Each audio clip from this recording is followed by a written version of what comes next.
Okay. Let us continue. I think this will be part 5, I think. But, yeah. Anyway. Let's continue with So I'm a Spider, So What? The second classmate. I was spending some time alone. Sue had gone to her mother's place. Since Sue and I were half-siblings, naturally I had no relation to Sue's mother. In fact, since she was the king's wife, and I was born to one of his concubines, it made sense that Sue's mother wouldn't be particularly fond of me. Well, the fact that he has concubines... It's not like he had no concubines and he just had a random affair. Then I could understand her not being particularly fond of you. And for one, you're like, what, 4th in line for the throne? So it's not like you're gonna do anything to try and take the throne. As far as anybody knows. So when my sister met with her, I made sure to keep my distance. I was being sensitive, of course, but I also enjoyed having some rare alone time, because, I mean, Sue freaking clung to you like crazy when she was around you. Whenever I left my room, Anna or Clevia, the other maid, would usually escort me, but neither was around today. I didn't give them the slip or anything, I just told them up front that I wanted to be alone. Anna was a half-elf, a master of magic. Clevia was a former knight, a hardened warrior so muscular that she could be mistaken for a man at first glance. I couldn't shake them off even if I tried. While I technically had more magic power than Anna already, according to her, I was still no match for her without the ability to use it. Magic could only be activated by someone with magic perception, magic operation, and a magic skill. I didn't have a magic skill yet, so I couldn't cast anything. So that would explain why Hero couldn't use her heretic magic yet, because I don't think she's got the stuff yet. She's got the magic skill, but she doesn't have magic perception or magic operation yet. Or is it different for monsters? I don't know. To learn a magic skill, you had to either pay the requisite skill points or earn proficiency by using a tool with magical powers like an appraisal stone. I had skill points, but Anna informed me that there were other restrictions on the acquisition of magic skills. Apparently this was because it would be dangerous for someone too young to acquire them. My physical stats might have been high for my age, but they were still no match for those of an adult warrior. In other words, I was basically helpless, so could a weakling like me roam freely even just inside the castle? The answer was no. No doubt somebody was guarding me in the shadows and I simply hadn't noticed. I walked through the castle with Faye on my shoulder. My destination was the sporting grounds inside the castle. I was weak for now, but if I kept training, I'd eventually get stronger. The skills and stats that existed in this world were proof of that. If I trained, the numbers for whatever skill or stat I was working on would go up accordingly. Eventually, yes. Like Katya had said when we were skimming through the skill encyclopedia, if I powered up my basic stat skills, their levels would rise. The most efficient way to increase basic physical status skills was simple exercise, so I practiced running and weight training on the grounds. By my side, Faye exercised in a similar way. Whether she was just imitating me or was actually training herself was a mystery to me. Faye was very clever, though, so she probably was trying to train with all her might. Whew!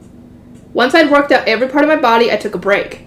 I drank some of the water that I'd prepared earlier. Faye didn't drink any, though. I didn't really understand the physiology of monsters, but I had never once seen Faye drink anything. Does she not drink anything? Or she's not supposed to drink anything? Or she just... I don't know. As I took a breather, I hummed absent-mindedly. It was a song from Japan, not this world. I used to sing it at karaoke with Kanata and Kyoya. The thought made me nostalgic. I know that song. Maybe that was why the sudden comment in Japanese made me homesick. Even when Katya and I hung out, we didn't speak Japanese very often. Surprised, I looked around, but I couldn't find the source of the Japanese voice. Down here! The voice spoke again, and I felt a tug on my arm at the same time. Looking down, I saw Faye play biting my arm and pulling on it lightly. So Faye, you're Shinohara? That's right. Once I'd calmed down a bit, I listened to Faye, aka Shinohara, tell her story. To be precise, she wasn't actually speaking, but using a skill that allowed her to communicate telepathically. Apparently she'd noticed it when we were looking at the skill encyclopedia, and she'd acquired it using her SP. Skill points, I guess. But you could just keep calling me Faye, of course. Right. Sure. I couldn't help feeling somewhat awkward. I mean, this creature that I've been treating as a pet this whole time was actually my former classmate. Since I was a kid again, my sexual maturity and such had been reset to 0, so I didn't see it in a weird way, but it was still embarrassing. I can't believe you turned out to be a prince, though. Since Shun, I have to admit I'm a little disappointed. Excuse me? What a terrible thing to say right to my face. I mean, I was reincarnated as a baby dragon, not to mention I wound up as a princess pet. Obviously, the logical course from here would be to eventually turn into a human and become a princess, right? No? The most obvious course would be you becoming a big old dragon, and if you were able to get a skill for that, then maybe you would have a somewhat human-looking form. With probably dragon features, like, you know, the wings and the tail or something like that. If you are able to do that. If not, you would just become a bigger dragon eventually. No, not really. Oh, come on, a girl can dream. That's dreaming a bit too much if you ask me. Yeah, because I don't even know if that's possible. I mean, how am I supposed to go on without one? You can't imagine what it's like to be reborn as something other than a human. I hadn't realized it until she said that. That's right. When I was reincarnated as a baby, even a human one, I still panicked.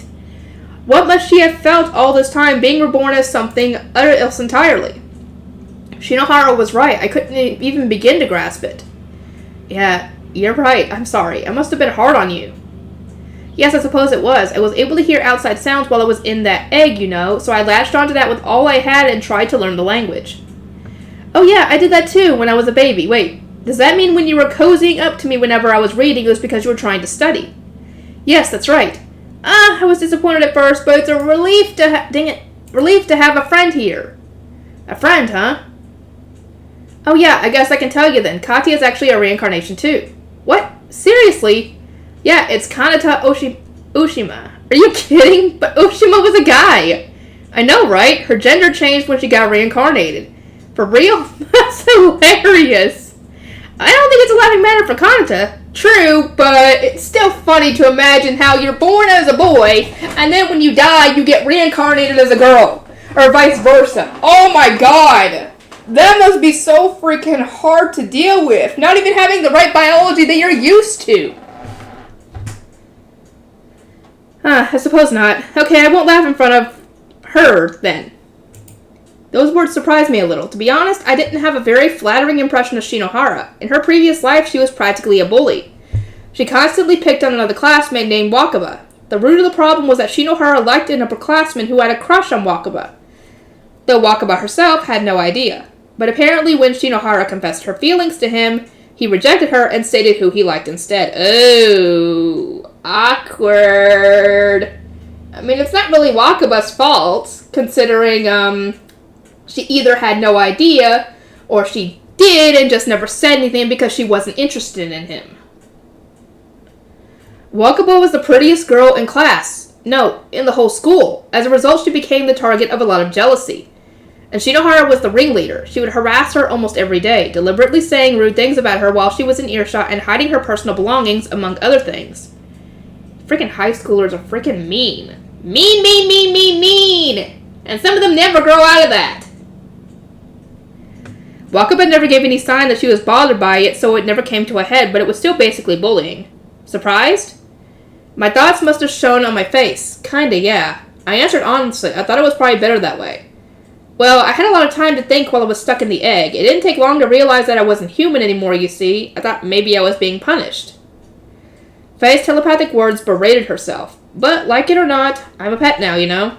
So, once I was born, I figured I might as well try and serve my owner as best I could. It wasn't like I was intentionally trying to atone for my sins, since that seemed like the most likely chance for my survival. But it's a fitting penalty that my master would turn out to be a former classmate.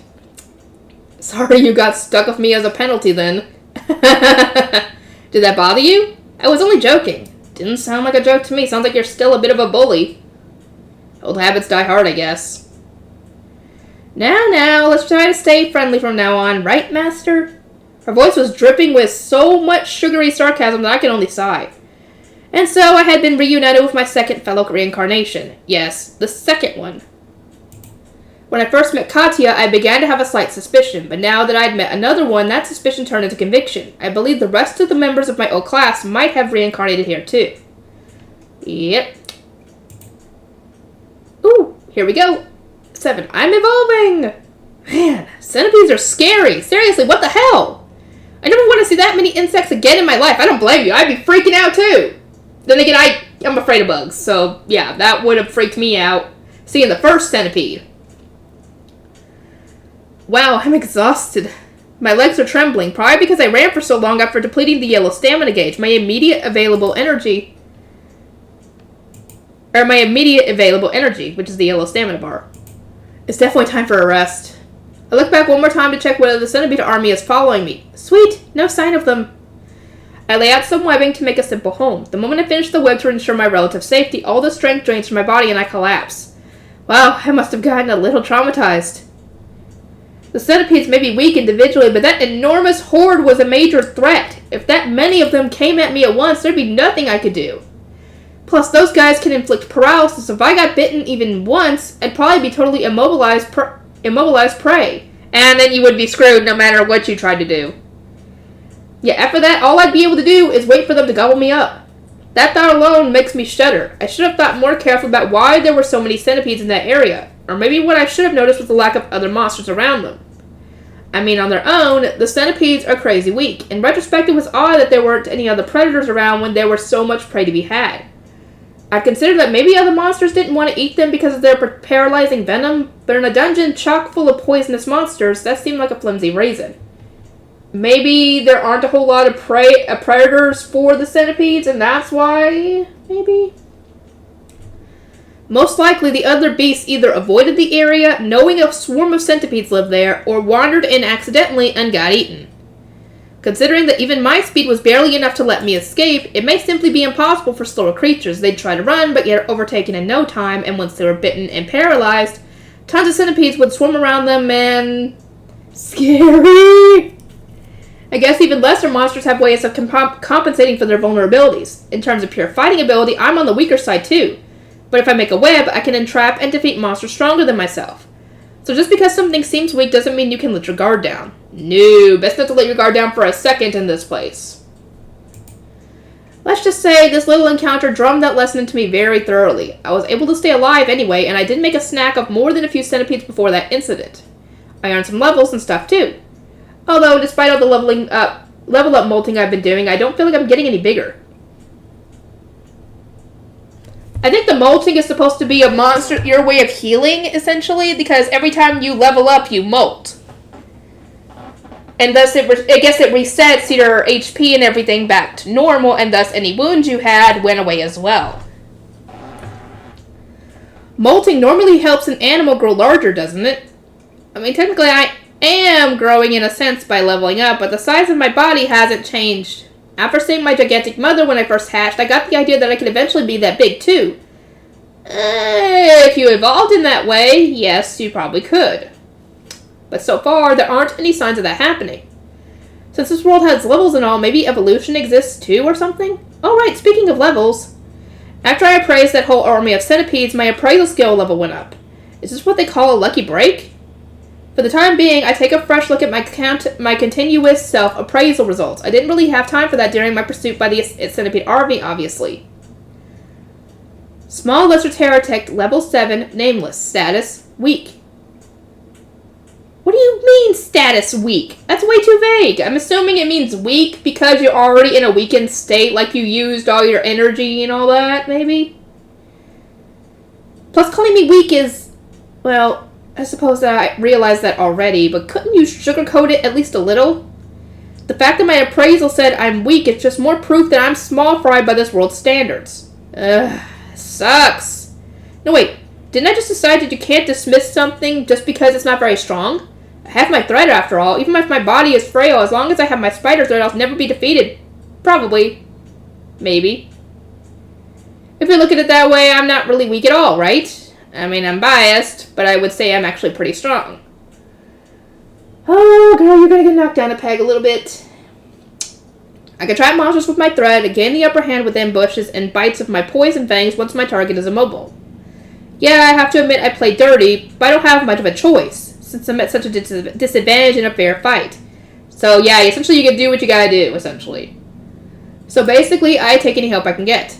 I just have to make sure I'm the one setting the pace, playing to my strengths. Man, if things went that way all the time, I'd never have any problems. I'm so tired. It's time for sleep. I'm awake. I don't even feel fully rested yet, but my eyes suddenly pop open. What's this feeling? I don't know why, but my intuition is waving huge red flags.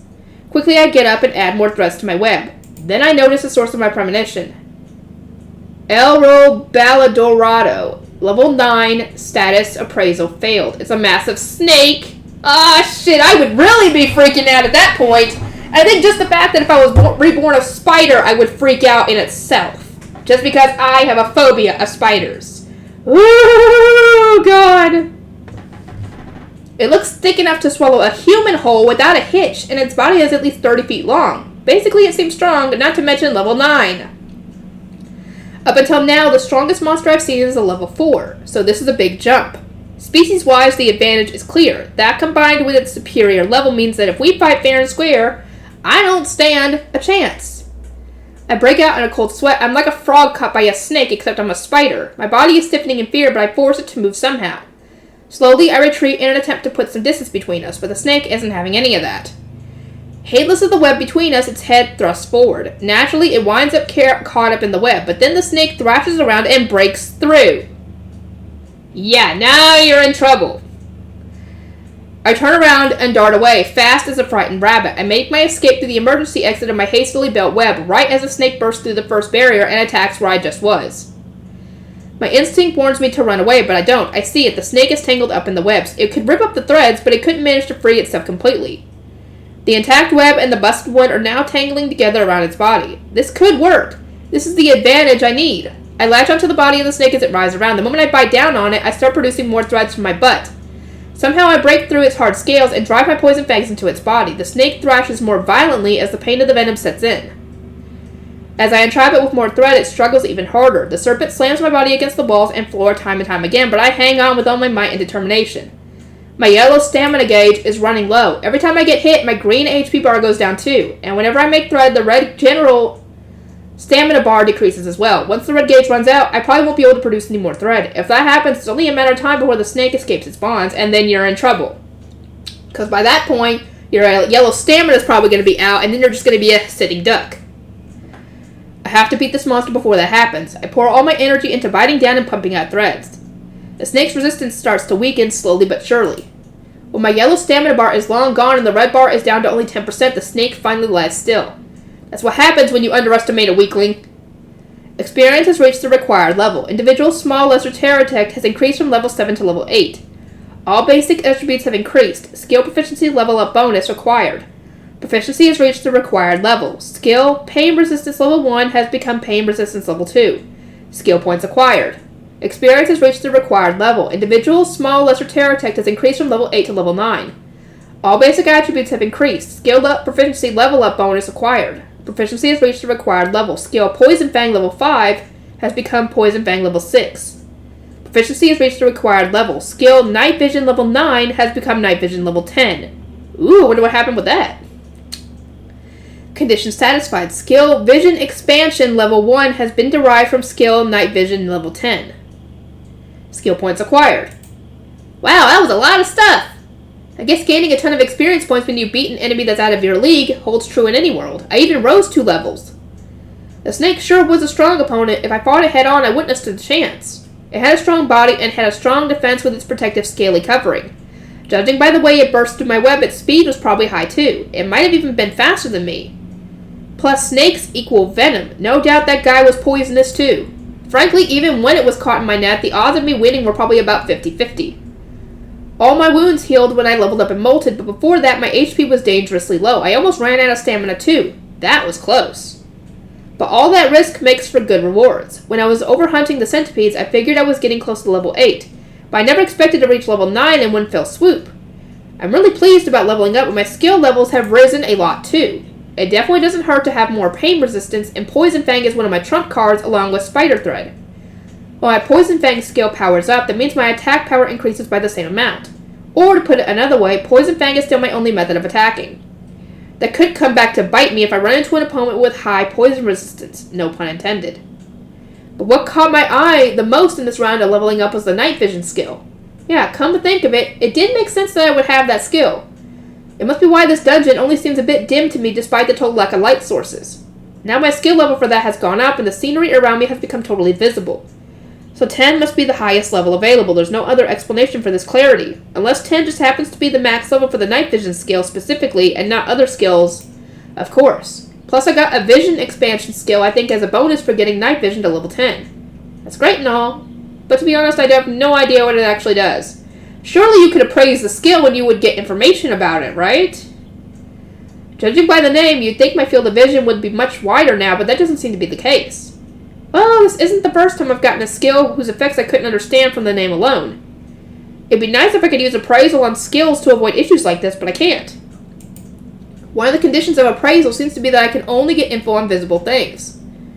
So all the information I have about skills at the moment is whatever the divine voice is willing to tell me. Since I can't see skills in any form, I can't appraise them either. Since the results of my appraisal are spelled out in my head, this information counts as being visible most likely. But if I raise my skill level further, maybe skills will appear in my status appraisal checks, and then I might be able to check them out. Anyway, there's nothing else I can do about it until then, so I'll have to leave the mystery skills alone for the time being. Now then, since I'm finally brought down some big game, I figured I should get to eating it. First, I rebuild my simple home so other monsters won't attack me while I eat. Considering how huge the serpent is, I probably won't be able to eat it all in one go, so I decide to settle down in this area until I finish devouring the whole thing. Thus I make these webs a little more carefully than my usual temporary nests. Proficiency has reached the required level. Skill, Spider Thread level 6 has become Spider Thread level 7. Today seems to be my lucky day. My Spider Thread skill, which hasn't improved in a long time, finally leveled up. Maybe using it so much during my battle against the snake paid off. Anyway, now my two main skills, Poison Fang and Spider Thread, have ranked up at the same time. To be honest, this will probably contribute to my combat capability way more than the base stat increases that come with leveling up. I'm in a great mood and ready to chow down. Oh, but before that, I'll have to get rid of the snake's scales. They're way too damn hard for me to eat. Whew, descaling complete. Wow, that was exhausting. It was a lot more work than I thought it would be. Since the scales were so hard and firmly attached, it took me a while. I mean, you could use the scales for something else. The red stamina gauge, which was restored when I leveled up, dropped by a whole quarter again. Goes to show what hard work that was. But now I can eat without reservations. Without further ado, I dig in. Ew, gross. It's crazy bitter. That probably means poison, huh? Considering how bitter this is, the guy must have had some super potent venom. It probably would have been really bad if it bit me then. I mean, yeah, I'm assuming that anything that you eat that tastes bitter has poison in it, most likely. Proficiency has reached the required level. Skill, Poison Resistance level 5 has become Poison Resistance level 6. Nice! It tastes awful, but skill-wise this is a great meal. It's been several days since I defeated the snake. At least, I think so. There's no real way of knowing how much time passes inside the dungeon. At any rate, for a while my life was eating and sleeping. I still haven't finished eating the snake, and now prey keeps getting caught in my web, so I can't move even if I want to. I only planned on taking a short break, but things are getting dire. At this rate, I'm going to relapse into my life as a shut-in. I glance over at the mountain of prey I've caught in the past few days. Yes, a mountain. Mountain in Japanese, that's Yamada. Come to think of it, wasn't there someone named Yamada among my own classmates?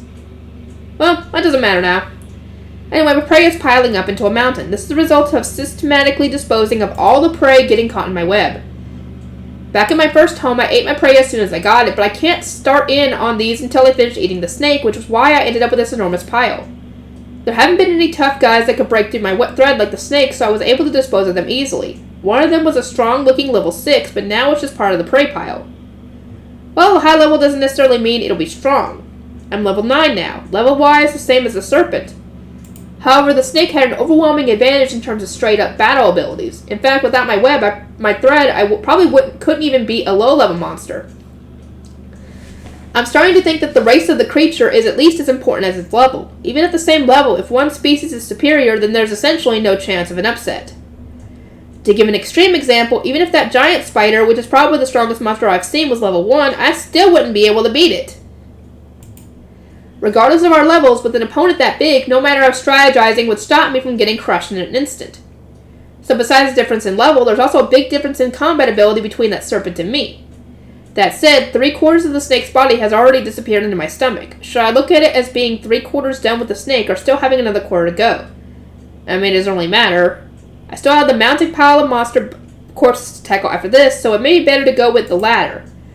With the stockpile this extensive, they may start to rot before I can eat them. But I do have that rot resistance skill, so eating rotting things probably wouldn't bother me too much. In fact, it may be better to make myself eat a little to raise my skill level. Taste? Considering all the gross, poisonous stuff I've been eating this whole time, I'm pretty sure I can handle a little spoiled food at this point. Okay. Just as I thought, I can't leave the area until I finish digesting this giant pile of food. If I can just finish the snake off somehow, the other monsters aren't terribly big, so I'm sure I can manage. Besides, if I don't push myself to finish all this, I'm really going to turn back into a shut-in. I originally intended for this to be improvised housing, but I've spent so much time here, it's getting to be just as big as my previous home.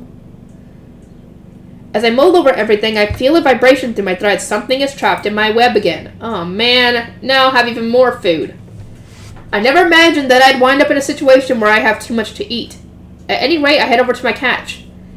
I seem to be thrashing about pretty violently. Maybe I caught some big game? In that case, my staycation is going to be extended again. I hope it's something small. This is a rather ridiculous problem to have. Elro Randonel, level 3, status appraisal failed.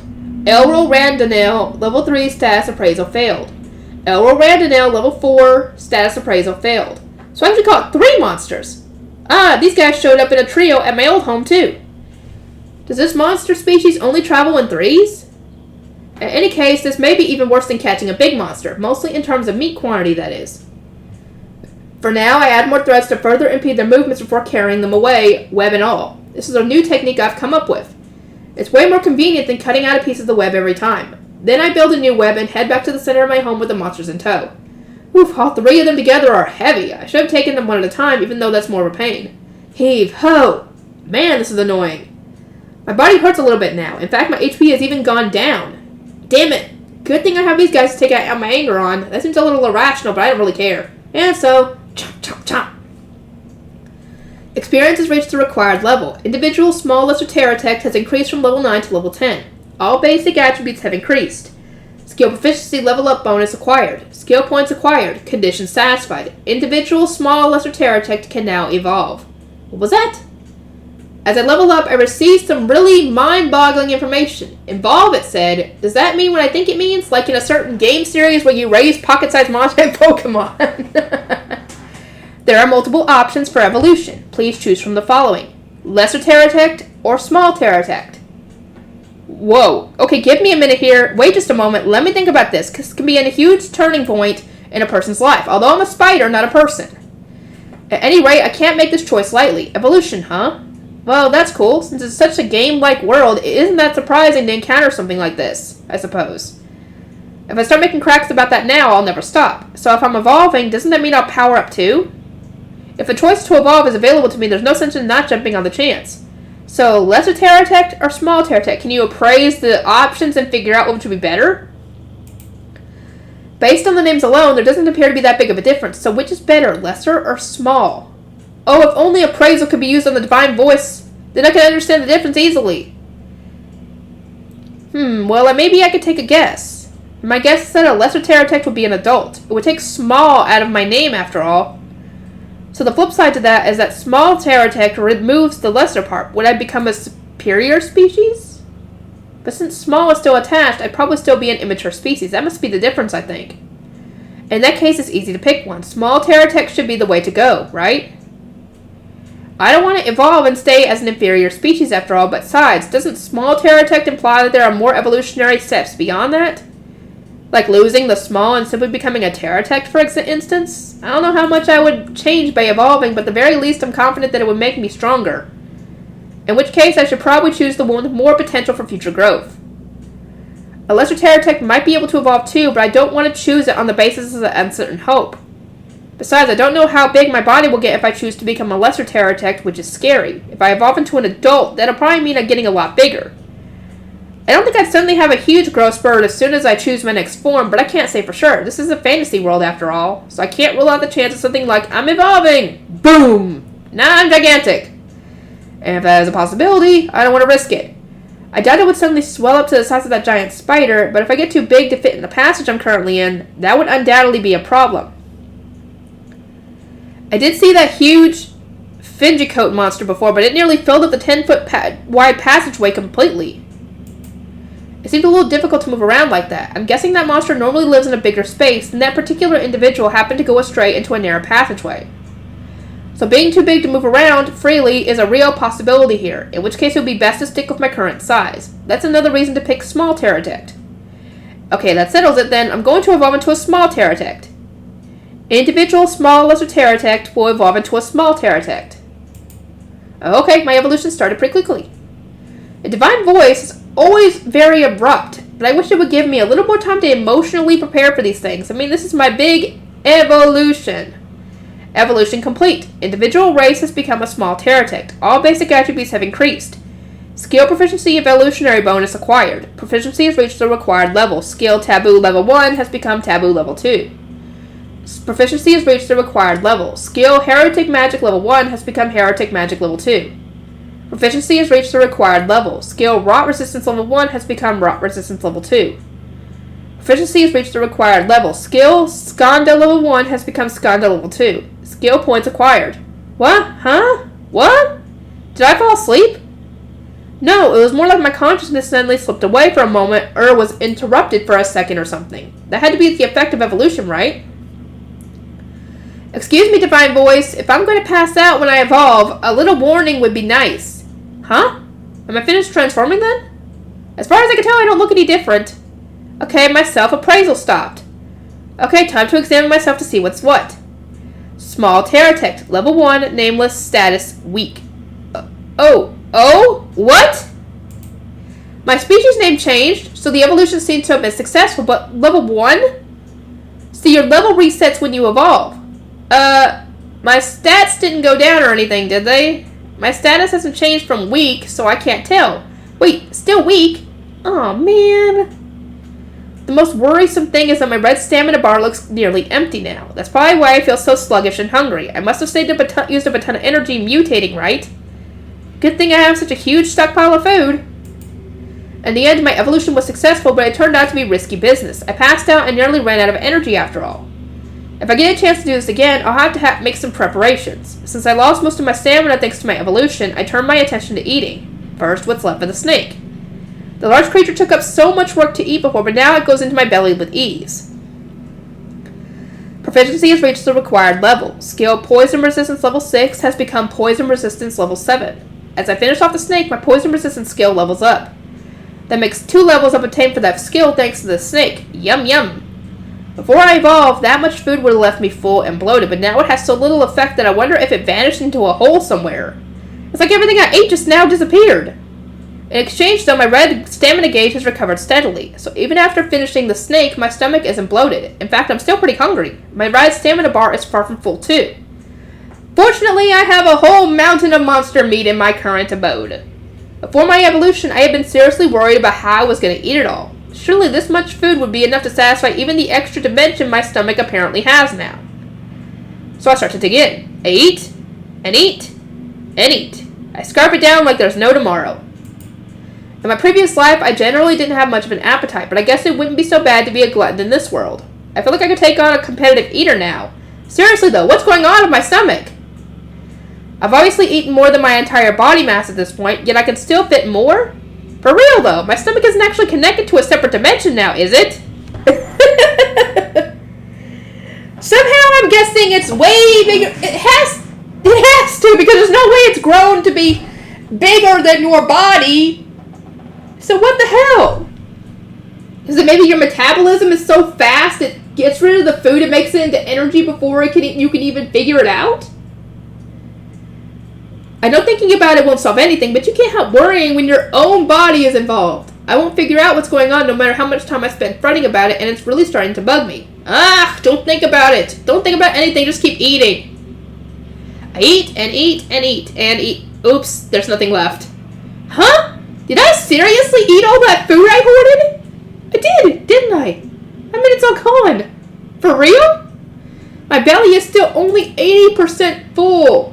That's what my red stamina gauge says anyway, so that still isn't enough to fill me up completely. Evolution is scary, mostly in the sense of energy consumption. If my next one also occurs at level 10, I'll probably have to start repairing once I hit level 9. I'm lucky that I happened to evolve into the perfect conditions this time, but normally it probably wouldn't go this well if I don't prepare. Man, for real though, I'm so glad I could beat that snake.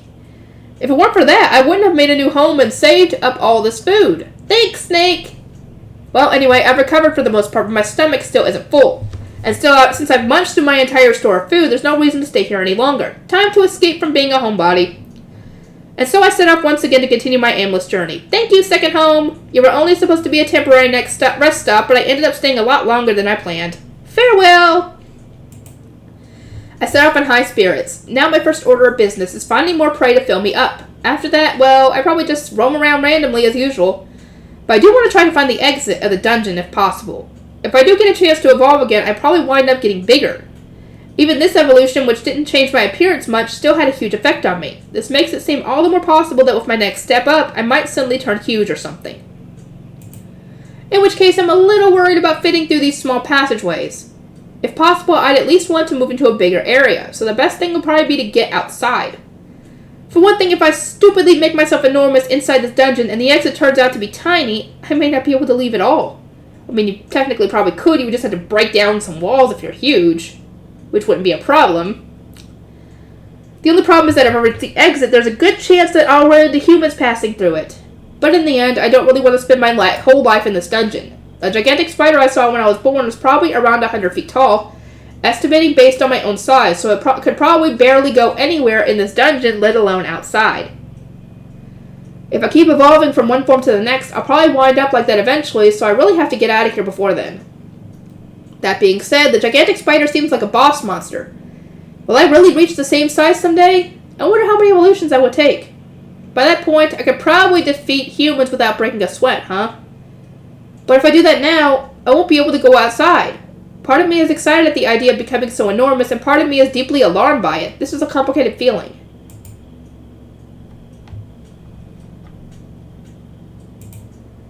Okay, I think one more will do. Oh, we got an interlude. An adventurer's soliloquy. I was hunting in the labyrinth with my team of adventurers. Most adventurers go into these mazes to raise their levels. There are monsters outside, but not nearly as many as you can find inside. In particular, this dungeon had a lot of indigenous monster species, so materials from them could fetch a high price. Leveling up and collecting resources, that's why adventurers brave the labyrinth.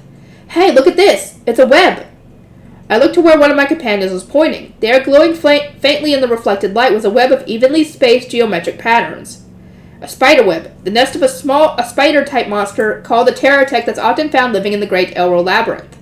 Is there a spider in there? Must be. I'm gonna burn it down.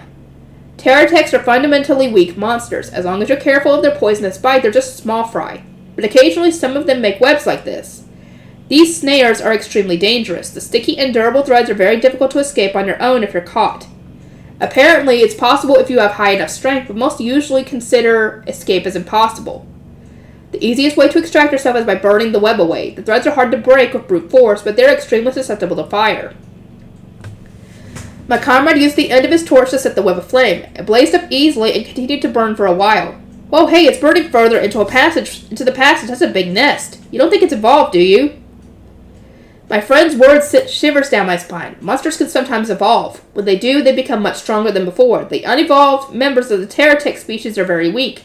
But when they do mutate, they can become almost impossible to deal with. And that goes double for the ones that make webs. Once the fire went out, we explored the bird area where the nest had been. Hey, look! No way! My comrade groaned and I looked up at the heavens as if for answers, although all I could see was the ceiling, of course. Before our eyes, the bones and scales of an enormous snake were scattered on the ground, along with the skeletons of several other monsters. If one creature took all of these down, it would be truly terrifying, so they found where she was before she just left. The giant snake skeleton probably belonged to a monster called the Arrow Belladorado. It was a high-ranking monster on the power scale. Where's the corpse of the thing that was living here? It's not here. There's a thread trailing out of the nest over here. It must have gotten away. I took a look at the thread my friend had found. It was the kind of fiber that spider monsters continuously produce. If we followed this, we'd find whoever built this nest. What should we do? Let's go after it. It would be dangerous to let this thing roam around unchecked. If it was evolved, we might not be able to beat it, but in that case, we just run for our lives and report this information to the outside world. So is this a snake? No, this is the Fin Jacoda. Hold on. Level 1, status, HP, 125 out of 25, MP, 55 out of 55, SP, 113 out of 113, and 108 out of 108. Average defensive ability, 60. Average defensive ability, 38. Average magic ability, 28. Average resistance ability, 31. Average speed ability, 68. Skill, Poison Fang level 1. Flight level 3. Poison resistance level 4. Or is that 1? As a 1. Oh, it's a bee! It's a big old hornet. Oh, those are the things she fights later in the show. Okay. Also known as a bee. Hold on. They form nests around their queen and work as soldiers to defend it. They usually travel in groups led by an evolved form, but some act as individuals. The variety that lives in the Great Elro Labyrinth is unique in that it possesses the night vision skill. The danger level of an individual is D, but with groups, the level increases according to the size of the swarm. Okay, hold on. Okay.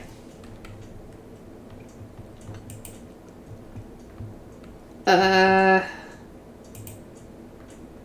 think I'm going to end this one here. I will get to the next one, and I'll see you guys in the next video.